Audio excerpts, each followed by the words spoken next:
Napoleon commander रहते हुए भी इतने कम टाइम पर फ्रांस के राजा कैसे बन गए? From a relatively humble background, he rose to become master of Europe. Egypt में ऐसा क्या हुआ था जिससे नेपोलियन एक डिक्टेटर की तरह सामने उभर कर आए? He's one of the most influential military leaders of all time. दोस्तों, अगर आपने पिछली वीडियो नेपोलियन पार्ट 1 वाली वीडियो नहीं देखी है तो पहले उसे ज़रूर देखें। तो आइए समझते हैं नेपोलियन की कहानी। नेपोलियन के 40,000 सैनिक साउथ की तरफ आगे बढ़ रहे थे। उन्होंने सबसे पहले एक छोटे आइलैंड माल्टा को अपने कब्जे में किया और फिर 1798 में इजिप्ट के अलेक्जेंड्रिया पर उतरे। उतरते ही लगातार 2 युद्ध हुए, बैटल ऑफ अलेक्जेंड्रिया और बैटल ऑफ पिरामिड। जो लड़ रहे थे ओटमन सैनिक। इस जंग को जीतकर अलेक्जेंड्रिया पर नेपोलियन का कब्जा हो जाता है। कब्जा होने के बाद नेपोलियन इजिप्ट में एक इंस्टीट्यूट खोलते हैं जिसका नाम था इंस्टीट्यूट ऑफ इजिप्ट, जिसका काम था एंशिएंट इजिप्शियन सिविलाइजेशन की हिस्ट्री, कल्चर और रिसोर्सेज को समझना। पर अगस्त 1978 में ब्रिटिश नेवी की एक बड़ी आर्मी फ्रेंच आर्मी पर हमला बोल देती है, जिसे द बैटल ऑफ नाइल कहा जाता है, जो लगातार 1 साल तक चलती है। असल में फ्रेंच आर्मी को प्लेग नाम की महामारी से बहुत नुकसान हुआ था। कई सैनिक इससे मारे गए थे। अगर आपको प्लेग पर वीडियो देखनी है तो इस वाली वीडियो को जरूर देखें। खैर, इस जंग में फ्रेंच आर्मी लगातार हार रही थी। अगस्त 1799 में अबू किर इन्वेजन में नेपोलियन जंग के चलते अपनी आर्मी को लड़ते हुए छोड़ चुपचाप इजिप्ट से फ्रांस भाग जाते हैं। पर नेपोलियन ये जंग भले ही हार गए थे, पर नेपोलियन की साइंटिफिक टीम ये जंग जीत गई थी। कई हिस्टोरिक रिकॉर्ड्स जैसे रोजेटा स्टोन, जो एंशिएंट इजिप्शियन लैंग्वेज को समझने में बाद में मदद करता है, और ऐसी ही कई चीजें।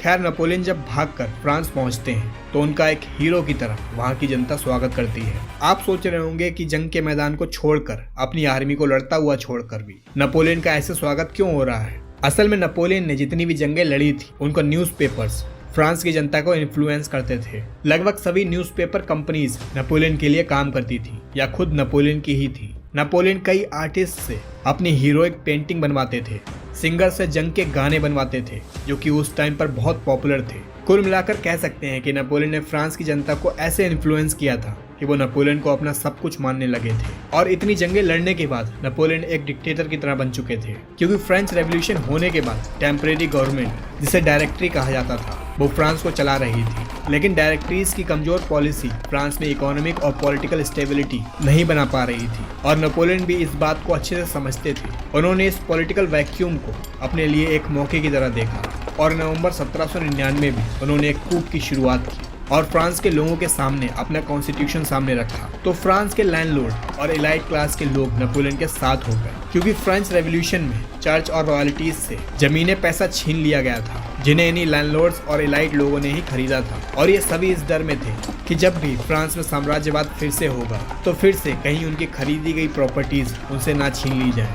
और नेपोलियन के कॉन्स्टिट्यूशन को इस हिसाब से बनाया गया था जो इन्हीं लोगों के फेवर में था, जिसमें लिखा था कि अगर फ्रांस की जनता नेपोलियन को एक इंपीरियर की तरह अपनाती है तो लैंडलॉर्ड्स और सभी की प्रॉपर्टीज उनके ही पास रहेंगी और वो हमेशा मालिक बने रहेंगे। इसी वजह से सभी बड़े लोग नेपोलियन की तरफ हो गए थे और पूरे फ्रांस की जनता तो पहले ही नेपोलियन से इन्फ्लुएंस थी। तो फ्रांस की सरकार का रातों रात तख्ता पलट कर दिया गया। नेपोलियन के फ्रेंच काउंसिलेट गवर्नमेंट में नेपोलियन पहले काउंसिल बनते हैं और दिखाने के लिए सेकंड और थर्ड काउंसिल भी रखे जाते हैं। नए कॉन्स्टिट्यूशन में फ्रांस की जनता का अप्रूवल जानने के लिए फेक रेफरेंडम कराया जाता है, जिससे नेपोलियन के भाई लुसियन, जो कि पहले ही फ्रांस के मिनिस्टर ऑफ इंटीरियर थे, वो रेफरेंडम के बोर्ड को अनाउंस करते हैं, जिसमें 99.9% लोग यानी 30 लाख लोग इस कॉन्स्टिट्यूशन को ही चाहते थे, बल्कि असल में सिर्फ 15 लाख वोट ही डाले गए थे। लेकिन अब नेपोलियन पूरे यूरोप को ही हथियाना चाहते थे, जो कि बाकी के देशों के मोनार्की को मंजूर नहीं था, क्योंकि जैसे ही फ्रांस में मोनार्की खत्म हुई वैसे ही बाकी के यूरोपियन देश फ्रांस को दुश्मन समझने लगे।